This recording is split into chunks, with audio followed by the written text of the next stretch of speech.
Hello जी, कैसे हैं आप सब। उम्मीद करता हूँ बहुत ही अच्छे होंगे। तो फ्रेंड्स, जैसा मैंने आपको प्रॉमिस किया हुआ था, ईओआरओ के लिए हम लोग कोर्स तो ऑलमोस्ट हमारा कर ही चुके हैं।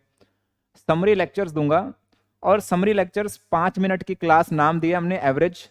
जो 7-8 मिनट तक 10 मिनट तक आप लोगों का क्या होगा, 10-10 सेक्शन का एक रिकैप होगा। डिटेल्ड वर्जन आपको पता ही है कहाँ है।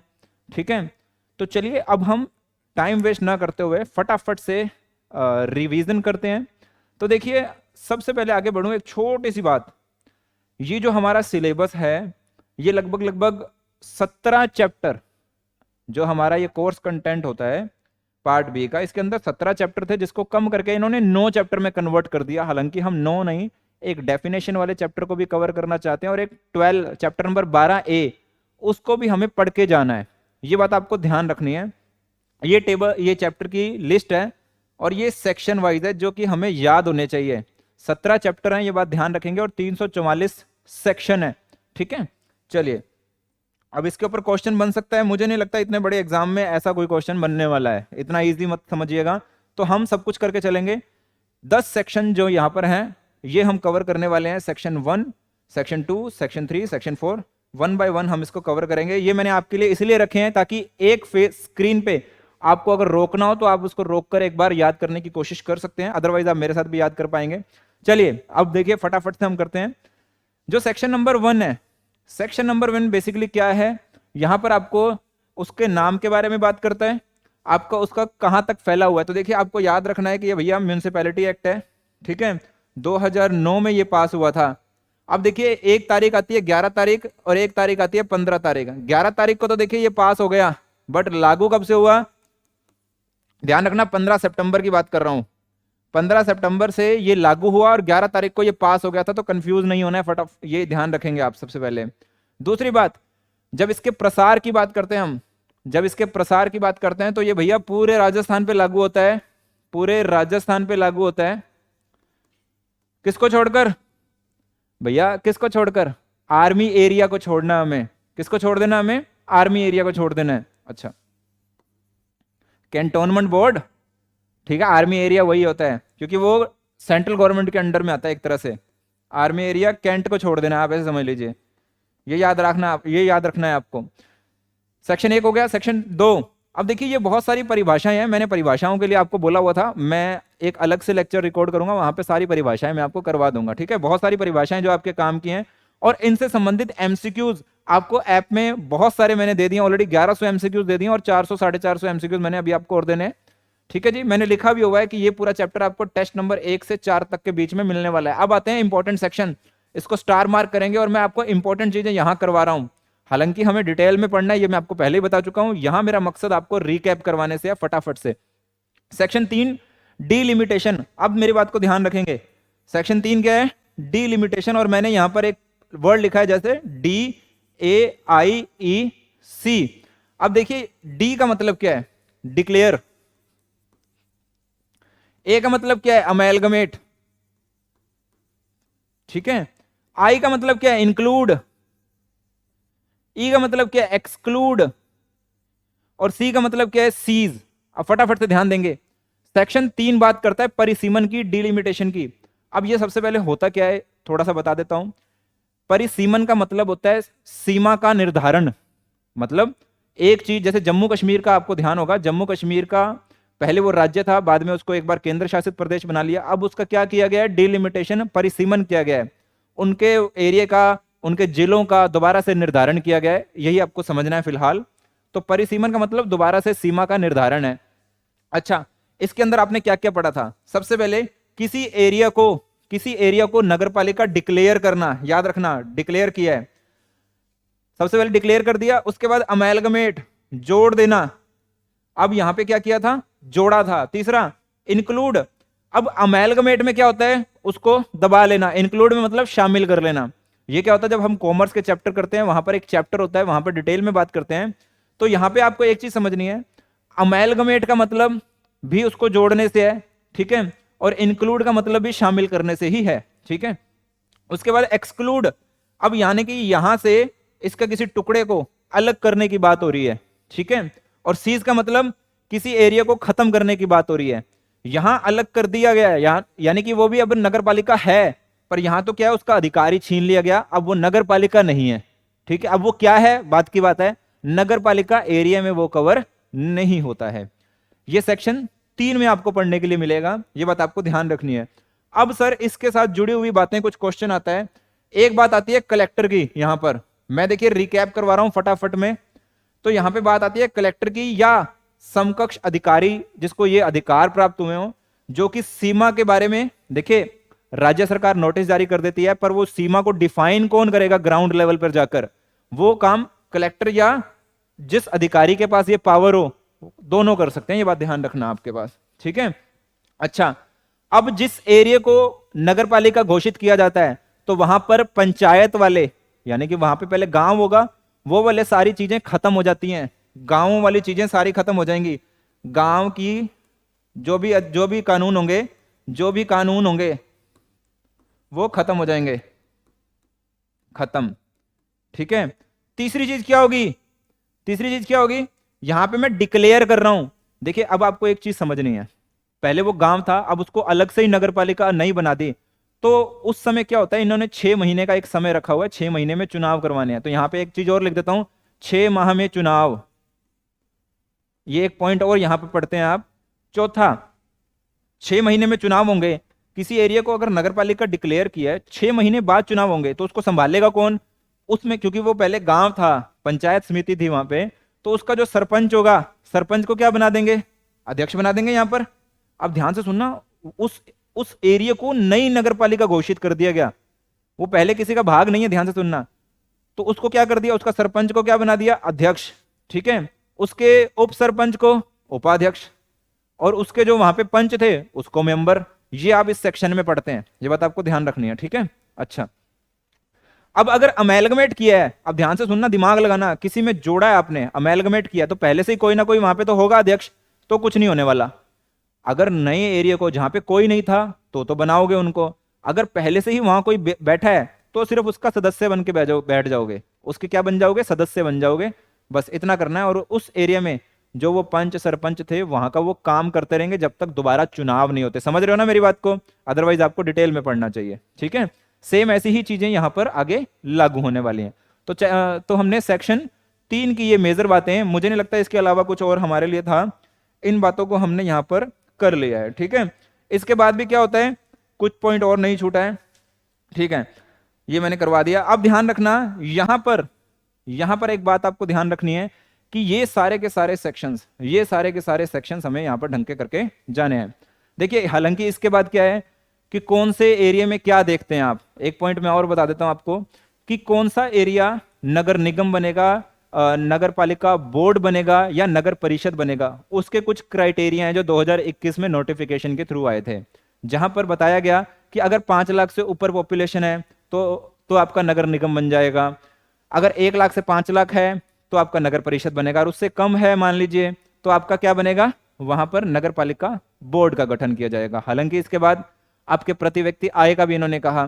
तो ये चीजें आपको ध्यान में रख के जानी है, एग्जाम में एक क्वेश्चन सेक्शन नंबर 3 से आपका आना बिल्कुल बनता है, ये आपको ध्यान रखना। और इसके एमसीक्यूज की प्रैक्टिस आप ऐप पे करना चाहो तो कर सकते हैं। ठीक है, अच्छा, सेक्शन नंबर 4 बहुत आसान है, खत्म, बिल्कुल खत्म।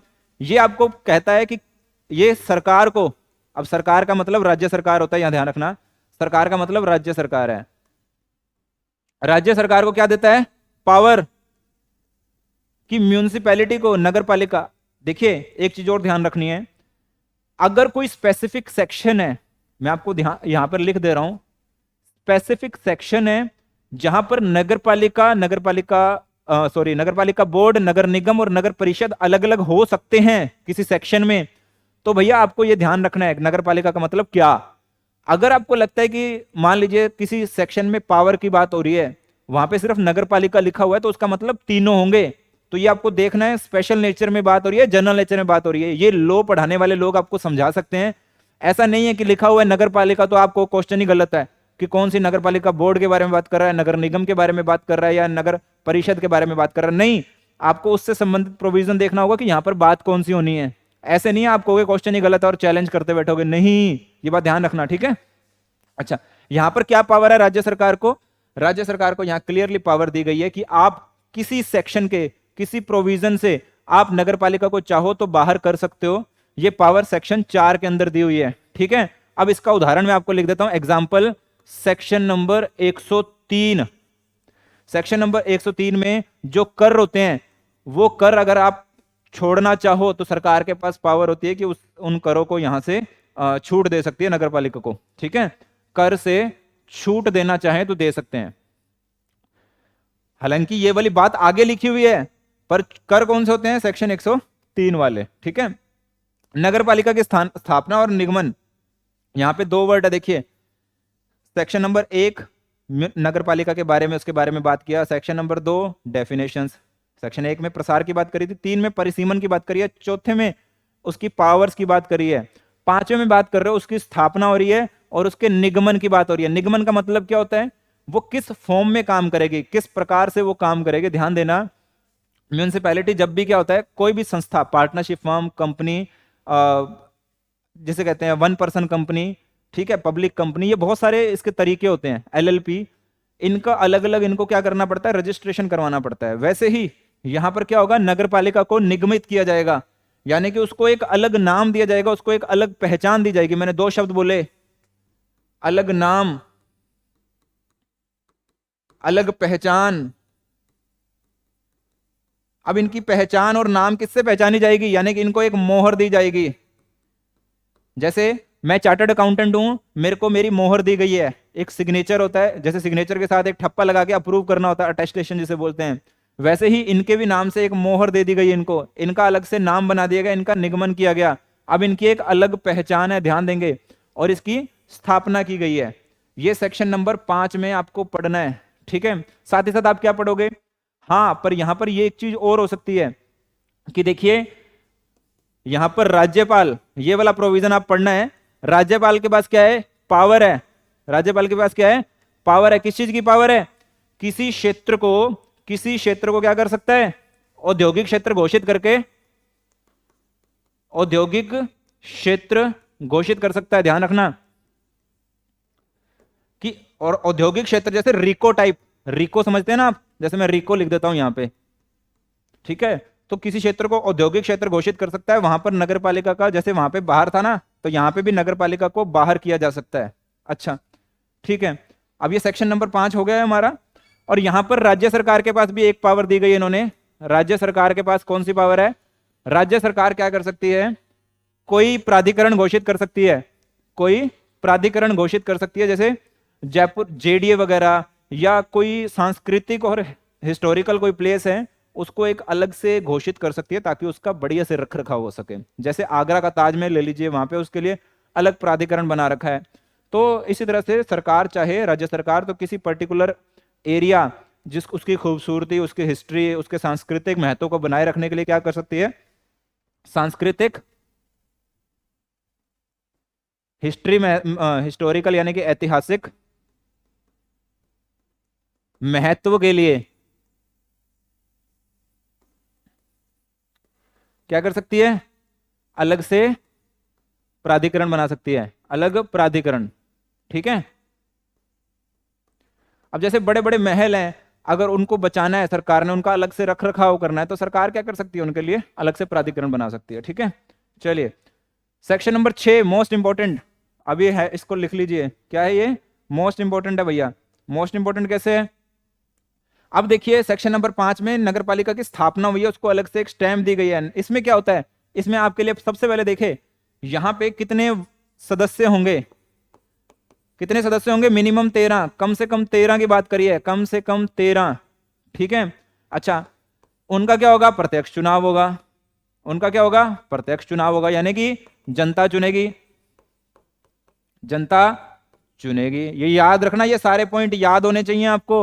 और इनमें स्टेटमेंट वाले क्वेश्चन, देखिए बेटा, मैं डराता नहीं हूं, मैं आपको स्पष्ट बताता हूं, स्टेटमेंट वाले क्वेश्चन आपके आएंगे, क्योंकि कंपटीशन को उन्होंने कम करना है।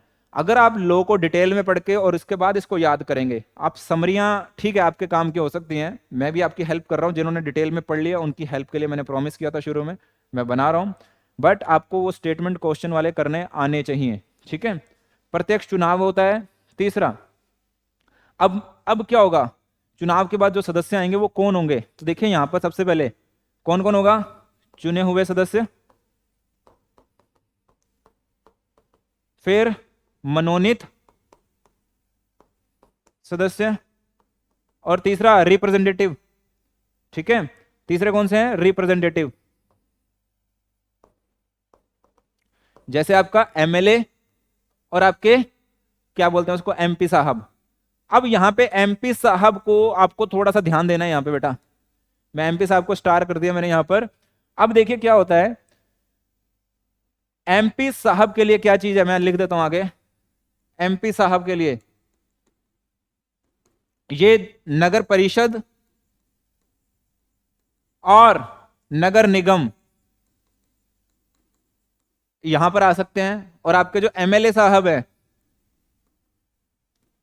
ये तीनों में, मैं फटाफट से लिख रहा हूं बेटा, शॉर्ट में ही रखना है मुझे इनको, ये तीनों में ही भागीदारी ले सकते हैं। अब ध्यान देंगे यहां पर, अब ध्यान देंगे यहां पर, जो ये चुने हुए सदस्य हैं जिन्हें आप मनोनीत सॉरी ये मनोनीत सदस्य हैं। अब सरकार क्या कर सकती है मनोनीत सदस्य के लिए? ये तो हो गए रिप्रेजेंटेटिव, मैं फटाफट से लिख रहा हूं, आप भी कॉपी बना सकते हैं इसके। और ये मनोनीत हैं जो राज्य सरकार करेगी, ठीक है, ये राज्य सरकार करेगी। और 6, 8, 12 कितने हैं? 6, 8, 12 इतने ये लोग इतने ये लोग मनोनीत किए जा सकते हैं। पहले ये कम थे, अब ये कितने हो गए हैं? 6, 8, 12। 6 किस में होंगे? बोर्ड में। 8 किस में होंगे? परिषद में। और 12 किस में होंगे? निगम में। ये आपको ध्यान रखना है, 6, 8, 12 कभी भी हटा सकती है, कभी भी हटा सकती है। अच्छा, वोटिंग का अधिकार नहीं है, जो इनकी मीटिंग होती है ना, वोटिंग का अधिकार नहीं है। अच्छा, यहां पर क्या कहते हैं, एक सदस्य कम से कम, मैं एक टर्मिनोलॉजी भूल रहा हूं, मैं एक सही टर्म का यूज करना चाह रहा हूं, एक मिनट। अच्छा, ये जनगणना जनसंख्या के आधार पर ही होगा, अगर मैं वो सही टर्म नहीं बोल पा रहा हूं यहां पर, मतलब जो आरक्षण देना है ना यहाँ पर, जो इनमें, तो जितना मुझे याद आता है यहाँ पर विकलांग व्यक्ति को भी इसका अधिकार, मतलब मत है शायद इसके अंदर जुड़ने का। ठीक है, हाँ, दिव्यांग, एक सदस्य दिव्यांग होगा। ठीक है, ये ध्यान रखना, मैं सही शब्द ढूंढ रहा था। तो एक सदस्य इनमें क्या होगा? एक सदस्य दिव्यांग भी होगा। भैया टर्मिनोलॉजी बहुत ध्यान से बोलनी चाहिए, कल को दिक्कत हो जाती है ना। चलिए, तो ये यहां पर है। अब बात करते हैं थोड़ा सा यहां पर एक और, किसकी बात करें बेटा? आरक्षण की बात कर लें। अच्छा, जब मैं आपसे आरक्षण की बात करता हूं यहां पर, तो देखिए आरक्षण में सबसे पहले यहां पर SC, ST, MBC ये बोल लीजिए, या OBC में यहां पर बोलना, ठीक है, OBC। और चौथा आपके लिए वुमेन्स, इन सब के लिए आरक्षण की व्यवस्था करनी पड़ेगी, इन सब के लिए आरक्षण की व्यवस्था करनी पड़ेगी। और जहां पर जनसंख्या को देखना है, यहां पे आधार, जनसंख्या आधार होगा। ठीक है, ये बस इतना ही बहुत है, जनसंख्या आधार होगा। मेन यहां पर देखिए, इनको जो आपका ओबीसी है ना, ओबीसी के लिए क्या कहा गया है? ओबीसी बराबर, कम से कम बराबर होना चाहिए SC और ST, मतलब जितना इन दोनों का जोड़ है, कम से कम ओबीसी के लिए आप उतना तो बनाओगे। अच्छा, ओबीसी के लिए देखिए 21% तक, 21% तक रहेगा, ध्यान रखना, 21% तक आपका रहेगा, इससे ज्यादा आरक्षण नहीं रहेगा। ठीक है, टोटल आरक्षण, टोटल आरक्षण, अब इन तीनों का मिला के, सबका मतलब इन तीनों का मिला के 50% से ज्यादा नहीं होना चाहिए, ध्यान रखना, 50% से ज्यादा नहीं होना चाहिए। मैं सही एक बार क्रॉस चेक भी करवा देता हूं आपको, ठीक है, ताकि ये सारी चीजें, हाँ, 50% से कम होगा, ध्यान रखना। चौथा ओबीसी के लिए, अब बेटा ध्यान रखना, एक टर्मिनल, एक चीज आपको समझनी है, एक एरिया है, ध्यान से समझिएगा, ये एरिया है बेटा, ध्यान से सुनना, ये एरिया है, इसमें मान के चलिए 70% से ज्यादा लोग, 70% से ज्यादा लोग SC ST हैं। किसके हैं? SC और ST के। इस एरिया में 70% से ज्यादा लोग SC और ST के हैं, तो यहां पे OBC की सीट आएगी क्या? 0 OBC सीट, 0 मतलब शून्य। अब ध्यान से सुनना, अगर 70% से कम लोग हैं, मतलब 70% तक ही हैं, तो कुछ एरिया इनके अलावा भी होगा, तो कहते हैं कम से कम एक सीट ओबीसी की हो जाए। अगर 70% से ज्यादा एससी एसटी है तो 0, अदरवाइज अन्यथा, अन्यथा एक ओबीसी सीट। ये ध्यान रखना, इस लॉ को पढ़ने का एक तरीका होता है बेटा, इन्होंने क्लियरली लिखा हुआ है। इन्होंने क्या लिखा हुआ है कि भैया अनुसूचित जाति और अनुसूचित सम्मिलित जनसंख्या का प्रतिशत नगर पालिका की जनसंख्या के 70% से अधिक नहीं है, मतलब 70% पे रुक या उससे कम है, वहां कम से कम एक पिछड़े के लिए होना चाहिए। जब जब इससे ज्यादा है, जब 70% से ज्यादा है तो क्यों देनी, क्योंकि ज्यादा जनसंख्या तो किसकी है, एससी और एसटी की। तो लो इस तरह से पढ़ना है, अगर 70% से ज्यादा है तो एससी एसटी की हो जाएगी, अदरवाइज एक सीट देनी पड़ेगी, ये ध्यान रखना आरक्षण में। बस इतना ही है। बाकी महिलाओं का आरक्षण रहेगा, महिलाओं का आरक्षण 50% है, ध्यान रखना। 50% आरक्षण का मतलब है कम से कम तो इनको दोगे, ज्यादा भी हो सकता है, ठीक है। अब मैं वीमेंस के लिए लिख रहा हूं, महिला 50% आरक्षण। अब ध्यान रखना बेटा, मेरी बात ध्यान से सुनना, 50% आरक्षण का मतलब एससी के भी 50% महिलाएं होंगी, एसटी की भी 50% महिलाएं होंगी, और ओबीसी की भी 50% महिलाएं होंगे। ये तो रखना ही रखना है इस बात का, मतलब ज्यादा हो सकती है आरक्षण का मतलब यही होता है कि इतना तो दोगे ही दोगे, ठीक है। अच्छा, टोटल 50%, जितने भी लोग टोटल नगर पालिका, मान लीजिए गंगानगर नगर परिषद में 100 लोग हैं, तो 50% तो महिलाएं होंगी ही होंगी। पर इसमें एक कैच है, ये लो है, पर सुप्रीम कोर्ट का एक ऑर्डर, कोर्ट का कुछ जजमेंट है, उसमें 1/3 की बात हुई हुई है। तो अब प्रैक्टिकली तो 1/3 का रहता है, पर आपके लो में 50% है, तो आंसर आपको 50% के हिसाब से ही करना है, ठीक है। अच्छा, अब बात करते हैं 7वां, पदावधि, टर्म ऑफ ऑफिस। अब यहां पर बेटा ध्यान रखना, अपनी आंखें दिमाग खुली रखना, पहली मीटिंग से, पहली मीटिंग से, पहली मीटिंग से कितना है, पहली मीटिंग से 5 साल तक। अब ये पहली मीटिंग क्यों बोला मैंने, जैसे ही इलेक्शन हुए उसके बाद पहली मीटिंग होगी, तो अगला कार्यकाल 5 साल तक का है, मैक्सिमम है, उससे कम में इलेक्शन हो जाता है, हमेशा यही होता है, ठीक है। पहली मीटिंग से 5 साल तक, ये वर्ड ध्यान रखना, यहां पे कुछ और भी घुमा सकता है वो, ठीक है।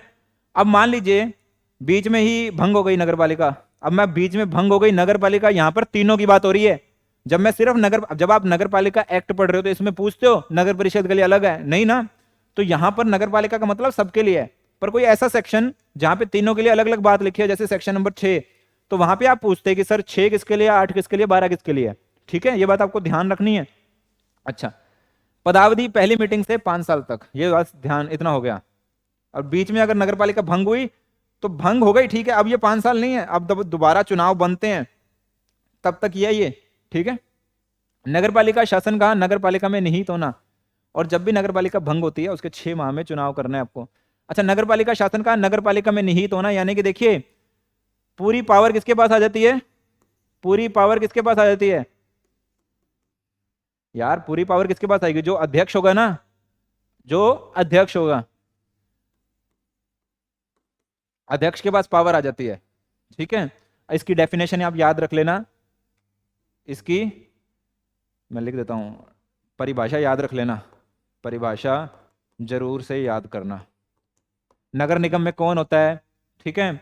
अब याद रखना आपको, कहां पे सदस्य होते हैं, कहां पे मेयर होता है, कहां पे सभापति होता है, ये सारा आपको पता होना चाहिए, ठीक है। अच्छा, पार्षद कहां पे बोलते हैं, निगम पार्षद कहां पे बोलते हैं, ये मैं डेफिनेशन कराऊंगा तब आपको इसको करवा दूंगा, वो अभी हमारा पार्ट नहीं है।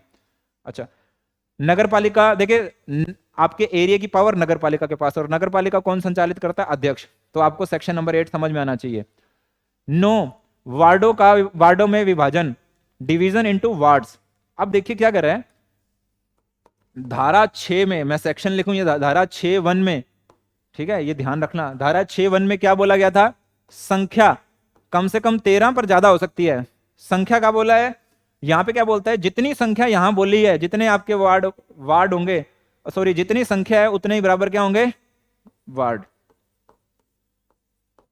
बस इस सेक्शन का पर्पज इतना खत्म। जितनी संख्या धारा 6.1 में, धारा 6 के सबसेक्शन 1 में बोली गई है, ठीक है, हिंदी और इंग्लिश में रहता है ना इकट्ठा बोलो तो वार्ड, उतने ही वार्ड बनने हैं। अब बस इसका काम खत्म हो गया। अब सेक्शन 10 में क्या बोलता है, कि देखो बेटा 6 में आपने बताया संख्या कितनी होंगी, आपके पार्षदों की संख्या कितनी होगी धारा 6 में, ठीक है, मेंबर, क्योंकि वहां पे मेंबर्स की बात कर रहे थे।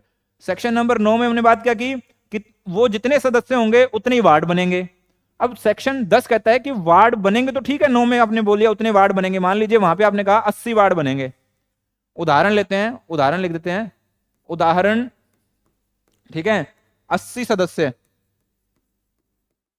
मतलब 80 वार्ड, ठीक है, ये आपका उदाहरण है। अब कहता है 80 वार्ड तो बनेंगे, 80 वार्ड, ठीक है। अब ये 80 वार्ड तो बनेंगे, पर वो कैसे बनेंगे?